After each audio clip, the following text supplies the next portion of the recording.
Where have you been? Hurry up and come back home. All of a sudden, I received a call from my mother-in-law while lying in bed at my own apartment. She must have just realized that all of my stuff was gone from the house. And no wonder, since there had been nobody home until this afternoon. What? But I'm a stranger now. I could only imagine how my mother-in-law looked as she was at a loss for words over my reply. While it's too bad I couldn't see her face, I didn't want to continue the conversation, so I just hung up. She kept calling back several times, but I ignored them all. What a breath of fresh air it was. I had moved into my in-laws' house 3 years ago. After dating Hugo, who was my coworker at the time, for about 2 years, we decided to get married. It didn't take long after our marriage to realize that moving in with his family had been a mistake. Instead of returning to the apartment where I had lived alone, we came back from our honeymoon to the Smiths' house. From today, this is your home, Emily. Let's work together and support our family from now on. Hugo stopped the car in front of the house and reached out his hand to me. I took his hand and replied with a smile, I'm looking forward to it. I really believed that everything would work out living with such a kind-hearted Hugo. Since we got home late at night, we agreed to postpone the greetings until the next morning. Driven by the thought that I needed to wake up earlier than anyone else on my first day of living with them, I woke up at 5 a.m. the next morning. When I got out of bed and headed to the kitchen, I found that my mother-in-law, Mrs. Smith, was already there cooking. Good morning, Mrs. Smith. I made it back safely last night. I'm looking forward to living with you. But no response came from my mother-in-law. When I raised my face, Mrs. Smith continued to move her hands without looking at me. I knew she could hear me, but as I was about to say, I heard a disdainful click of her tongue. For a daughter-in-law to be waking up at this hour is outrageous. Isn't it normal to get up before everyone else and start preparing? I've already finished the laundry, and I'm just about to finish making breakfast and lunch. I was left speechless by her sudden outburst of anger. Mrs. Smith, who had always been all smiles and reacted positively to me during the meetups and the moving process, now seemed furiously angry, a perfect description of her in that moment. After that, she completely stopped talking to me, and all I could do, unable to figure out what to do, was to stand frozen in a corner of the kitchen so as not to get in her way. Good morning, huh? What's this? Looks like there's a useless person standing around doing nothing, said Hugo's sister Lily, who had just woken up, pointing at me and smirking. That's right. From tomorrow, you'll be taking over everything, so I'm showing you how it's done now. Standing there silently means you're ready to do it perfectly from tomorrow, right? Fear like I had never felt before washed over me, and every hair on my body stood on end. I realized it was my fault for becoming someone who waited for instructions, but I never expected to be completely left to handle everything the very next day. As I was trying to control my trembling body, Mrs. Smith told Lily, "Go wake up your father and brother." At Lily's glaring look, I finally managed to get moving. I'll go, I said, moving my trembling legs towards the second-floor bedrooms. I knocked on my father-in-law's room first, and a sleepy voice responded from inside. Next, I opened the door to the bedroom where Hugo and I slept to find that Hugo seemed to have already woken up. You're late. There's a lot to do, so make sure you wake me up on time. He grumbled and deliberately bumped into my shoulder as he walked out. Once again, I was struck by fear and trembling. Do I really have to live the rest of my life in fear like this? Where's the Hugo I knew until yesterday? What am I supposed to do? A fear I can't describe had me rooted to the spot. From the next day, my days in hell began. Having quit my job when I got married, I was now in charge of everything concerning the house. Not just the general housework, but also the community association duties and volunteering for litter pickup that my mother-in-law used to handle were all dumped on me. If you dilly-dally, there won't be enough hours in the day. Well, it's clear you weren't brought up properly without a mother, said Mrs. Smith, thumping my back as I wiped the floor. I don't have a mother. She fell ill soon after I was born and passed away. So, I have no memories with my mother, all my childhood memories are just with my father. But Mrs. Smith has no right to speak to me that way. My father raised me well. He taught me everything strictly so that no one could say I lacked anything because I didn't have a mother. I had many sleepless nights filled with frustration. No matter what Mrs. Smith or my sister-in-law Lily said, I just had to grit my teeth and bear it, while Hugo and my father-in-law just watched from a distance. Hugo, who I believed would be on my side for life, quickly sided with Mrs. Smith and the rest.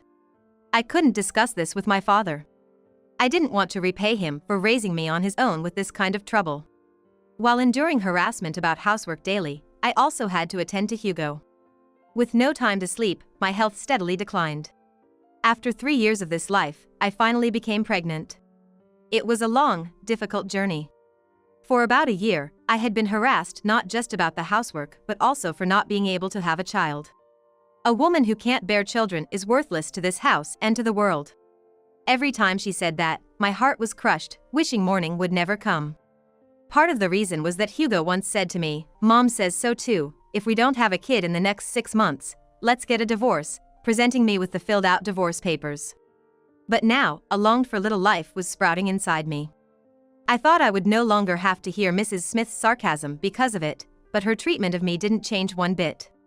Instead, she said, "Do you think you can be a good mother like that, without giving me a break even when I was suffering from morning sickness?" Lack of sleep, overwork, and morning sickness. I used to look forward to the day I would meet my child, but by then, I had started wishing I could just give up the pregnancy. Even as the morning sickness gradually subsided, frustration with my uncooperative body grew. I had hoped having a child would break the cycle of daily misery, but I realized that was not the case. I thought I had no choice but to run away or give up when suddenly my father passed away. It was so sudden. Apparently, he had been telling his colleagues at work that he wasn't feeling well. Perhaps knowing his time was short, a will was found on the desk in his study. As expected, all the members of Hugo's family, except for Hugo himself, didn't show up at my father's funeral. After the funeral, as I returned to my family home, the doorbell rang as if someone had timed it. It was a friend of my father's who had attended the funeral. This friend turned out to be a lawyer. His business card read Young. And then, Mr. Young handed me my father's will. I was told to open it and see, and when I opened the desk at my father's, which also contained his will, I found a list detailing an inheritance to be passed on to me. The amount was a staggering $3 million. It seems my father held the dual roles of a salaried worker and an investor. All of this was to be inherited by me, and I went through with all the necessary procedures. Next to me, an excited Hugo was thanking Mr. Young, saying, "Thank you so much." After Mr. Young had left, Hugo, with a spring in his step, said, "Well, I'm heading home first," and returned to his in-laws' house. It appears there was also an estimate for the post-death cleanup of my father's belongings, and it was noted that there would be no problem if I contacted the company, so I oversaw the house being emptied. A week after my father passed, when I returned to the in-laws' house for the first time in a long while, the whole family was there at a time when they would usually be absent. "Welcome back. You must be tired. Take it easy, all right? The baby is going to be born soon, so you need to rest." It was the first time in 3 years that I felt the hairs on my body stand on end. It was a chilling feeling, just like before I got married, to see the in-laws' attitude change so drastically. Despite the usual stern faces and glaring eyes, they were now all smiles at me. Seeing Hugo grinning beside Mrs. Smith, I realized what was happening. Surely, Hugo must have told them about the inheritance. That's why they were so obviously turning their attitude around like this. For a week, I was treated like a princess. At the same time, I found it strange that my father-in-law and Hugo stayed home without going to work.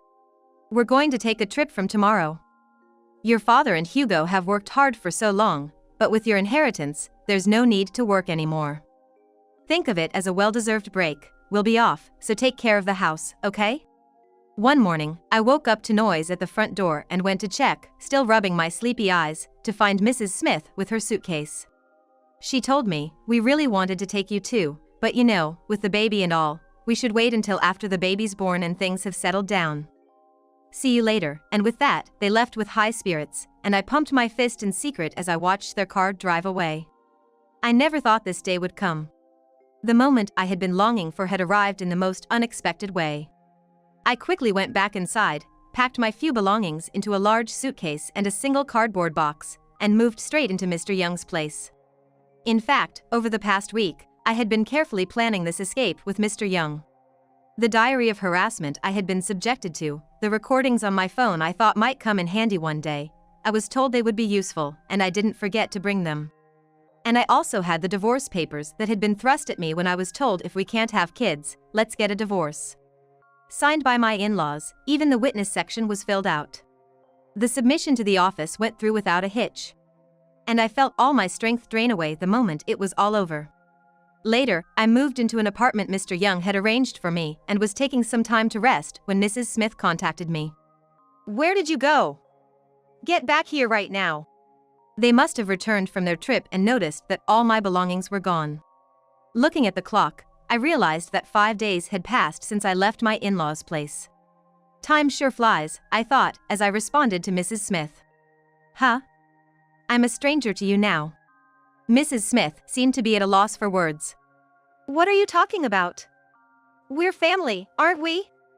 It's not like we're strangers." It sounded like Hugo was on speaker. And I could faintly hear Lily and my father-in-law's voices agreeing in the background.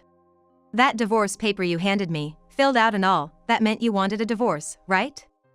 So, I just did what you wanted, got a divorce. I'm sick and tired of being treated like a maid in that house."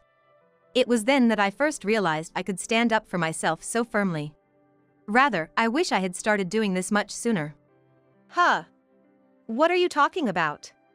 That was just to say that divorce might be on the cards. I never meant it seriously." I could hear Hugo and the others' voices becoming frantic. "Well, the divorce is done, no helping it now. Let's get on with the property settlement. The inheritance you received, $1.5 million, that's Hugo's, right? When are you gonna transfer it?" Oh, was Mrs. Smith, my mother-in-law, this unreasonable? I sat up, perching on the edge of the bed. Inheritance is considered separate property, which means it's not subject to division during a property settlement. So I don't have anything to give you. In fact, it looks like I'm the one who should be getting compensation for harassment and a share of the property. Upon hearing this, the in-law family's outcry was unimaginable. I quit my job, and what about the payment for the trip? How are we gonna handle that? Their complaints were audible. I couldn't help but let a smirk cross my lips. Poor things. You've reaped what you sowed. How much did you spend on this trip? I bet you had more fun than you could ever imagine. Well, you're gonna have to work hard to enjoy life as much as you did on your trip. With that momentum, I hung up the phone and quickly blocked all the in-laws' contacts. The family home where my father lived is already being managed by a realtor, and they don't know the address of this apartment. If I don't agree to meet them, I doubt I'll ever see them again. Later, I was informed by the realtor that they'd been arrested. Apparently, thinking I had fled to the family home, the four of them broke into what they thought was an empty house by shattering a window. But there was nothing inside, just the ringing of the security company's alarm. Ignoring the alarm, they searched the house and, finding nothing, were subdued by the arriving security guards and the police. I was relieved that this happened after I had received the compensation and property settlement. I haven't been informed about what happened to the in-law family afterward. They must be making a living somehow, but I have no way of knowing since I don't have their contact information. A while after the in-laws were caught, I gave birth to a healthy baby boy. I named him Max. A name filled with the hope that he would see the truth and live sincerely. I haven't touched my father's inheritance and am living modestly on what I earn from my part-time job. Life might be tough ahead, but for my dear son's sake, I plan to keep looking forward, discerning the truth as I go. A measly $5 condolence money is plenty for a poor single mom, huh? Tossing a coin like flipping a nickel isn't appropriate anywhere, let alone at a funeral home. If someone did that, it would be no surprise if they were considered to have tossed their common decency as a person aside. And there stands such a person right in front of me. To think that it's my former boss just turns my anger into sheer disbelief. He's grinning now, but it didn't take long for his face to turn ashen. My name is Julie, and I'm turning 28 this year. Still unmarried, I live with my mother who raised me single-handedly. Until a few years ago, my brother Kevin also lived with us, but he's currently on an overseas assignment. Though Kevin is also single, he seems to be enjoying his life abroad. Economic reasons forced me to give up on college, so I went straight to work after graduating from a vocational high school. After my father passed away when I was in elementary school, I saw how hard my frail mother worked to raise us, and I wanted to repay her kindness as soon as I could. That's why I worked hard in vocational school, earning several qualifications and managing to get a job in one of the big local companies right after graduation with just a high school diploma. My mother, of course, and even my teachers praised me. Since the company rarely hired anyone without a college or professional degree, it was considered quite an accomplishment for the school. In that company, I worked my tail off to repay the favor of being hired, and I took care of household chores since my mother often fell ill. I wanted Kevin to properly graduate from college, so I put my life on hold and supported him. Thanks to my efforts, Kevin was able to continue his education, and I managed to get my mother to retire from her job. My hard work at the job was recognized, and I was assigned to the sales department. When my boss said, "Office work is fine, but sales suit you better," I was full of anxiety, but it turned out he was right, sales really were my thing. My performance soared, and in no time I surpassed my peers and became the ace of the team. However, the important thing here is not to get cocky about being great. In reality, I've grown with the support of many people, and it's not just my own effort that has gotten me here. While supporting each other every day with my colleagues, the sales manager who had been looking after me for years got transferred to start up a new branch. He was essentially part of the founding team. They asked me to come along, but I turned it down because I live with my mother. The person brought in to fill his shoes was Mr. Nunley, someone the president scouted for his skills. Certainly, Mr. Nunley was good at his job and had a polite and prompt manner, which made him quite popular with our clients.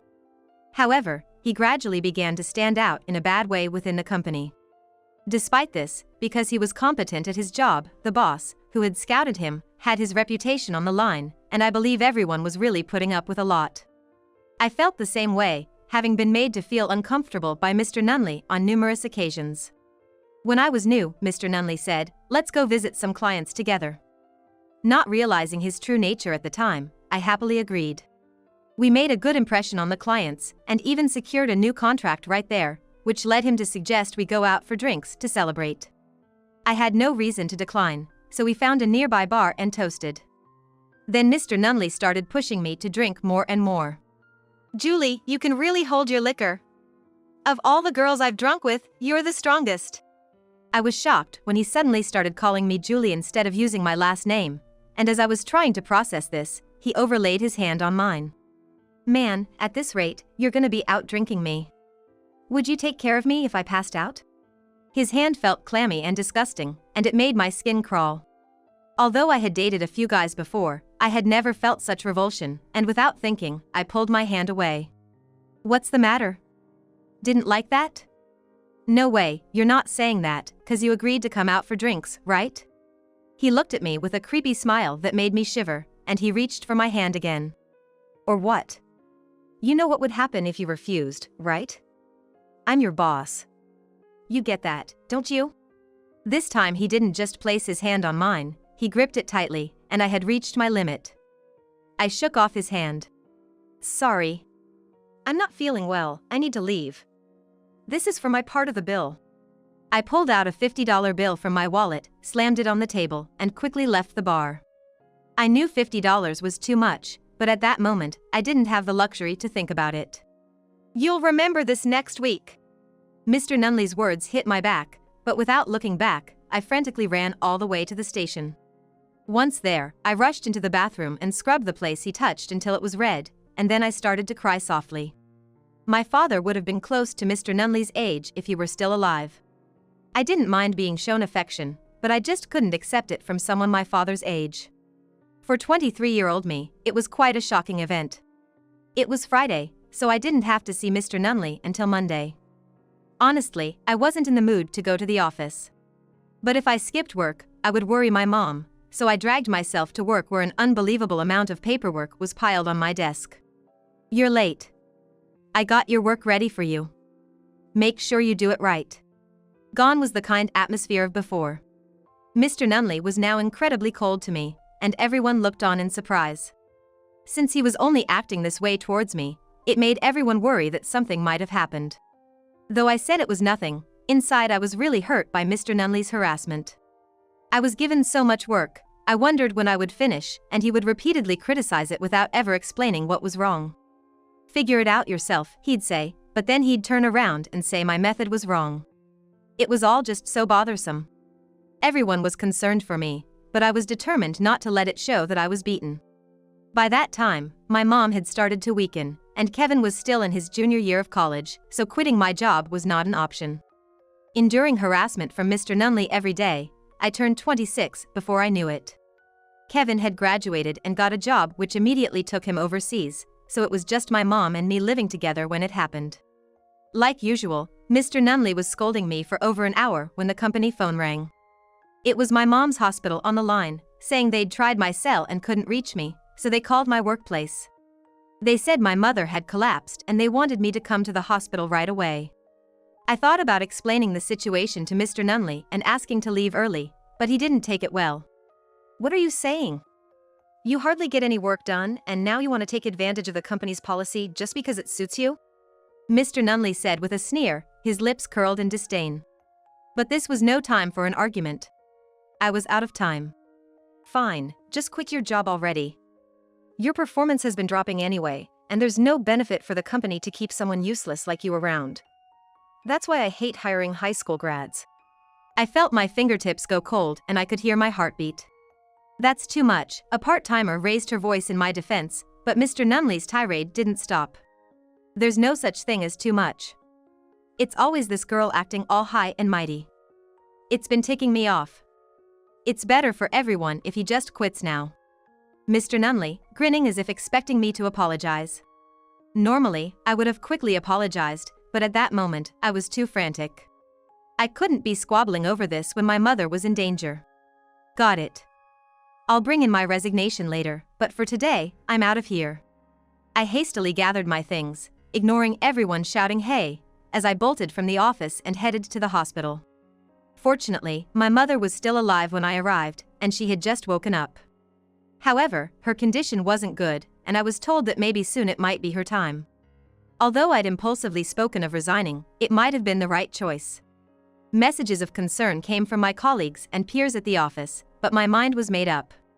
I finished the handover in a month and started a new life taking care of my mother. She said she was okay, but watching her unsteady walk, I felt reassured about leaving the company.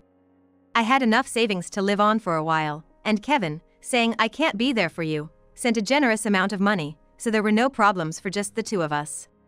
Plus, the stress from Mr. Nunley was gone, and for the first time in a while, I slept well. I was enjoying the relaxed times with my mother that I hadn't had for years, but it didn't last. One morning, a year after starting to care for her, my mother wasn't in the living room where she usually watched TV before me. When I rushed to check on her, I found her sleeping with a pale face. The ambulance took her to the hospital, and there I was told that her heart was much weaker now, and she only had a few days left. No response came from her, no matter how much I held her hand or called out to her. She breathed shallowly, occasionally twisting her face in pain. I contacted Kevin to come home immediately, and begged the hospital to let me stay by my mother's side around the clock. In my dreams, my mother was smiling. "You don't have to hold on anymore. Go do what you want," she said as she went off into the distance. "Wait, don't go!" I'd chase after her, but I could never catch up. The distance grew, and the moment my mother disappeared into the light, I woke up. In a panic, I checked the monitor attached to my mother's heart, and it seemed to be working, faintly. Relieved, I took a breath, and that's when the door opened and Kevin walked in. Silently, he grasped my mother's hand, and for the first time in days, she opened her eyes. "Welcome back."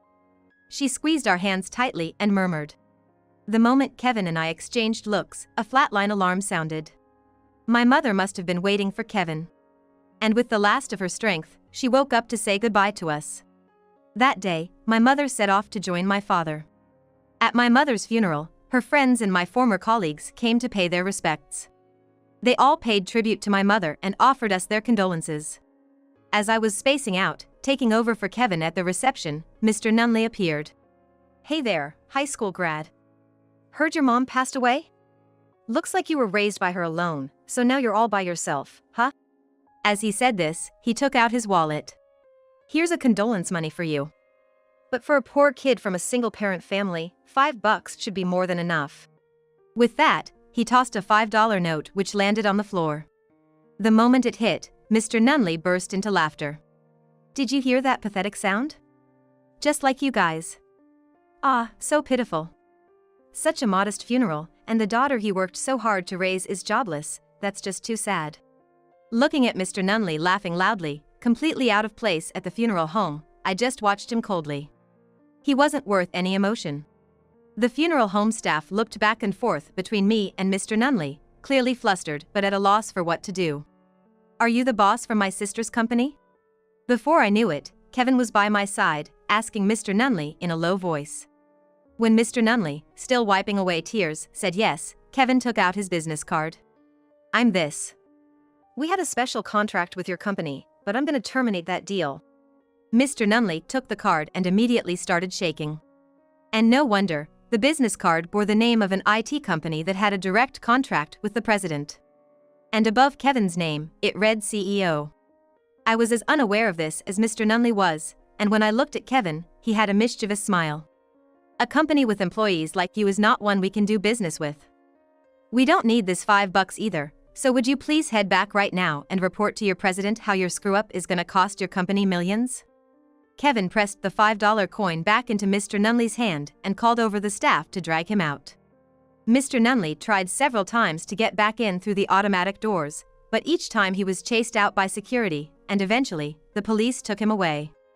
Later on, the president came to my house with a box of sweets. Despite everything, Kevin decided to continue the contract with the president's company but under the condition that Mr. Nunley be fired. True to his word, Mr. Nunley was fired for causing the company losses and is now getting by with day labor. He must be bitterly regretting the value of that $5 coin he threw. I had thought he was scouted by our company, but it turned out the president had just been saddled with a problem child by someone else. When we reported the harassment we had received, the president also mentioned taking legal action. I think now that I should have reported it sooner, but at this age, the hardship of living day to day facing a hefty damages claim is no ordinary matter. In that sense, maybe the timing turned out to be just right. Kevin went back overseas soon after. Initially, he worked at his assignment, but he ended up starting an IT company with someone he became friends with there. He said he waited to tell us until things were on track, which is why it took so long, but it's still pretty amazing. He's planning to bring his friend to the US and move the headquarters here soon, and he's working on getting everything ready. As for me, I've been called by the sales manager who moved to the branch office, and I'm going to work there. Although it means I have to leave my childhood home, Kevin will use it, so it's left as is. Even though there's a bit of a gap since I've been away, I'm working hard to repay the kindness of the sales manager who's been so good to me. It's been a year since my mother died. I wonder if she's met my father. Kevin and I, we're gonna live on, holding on to the happiness our parents gave us.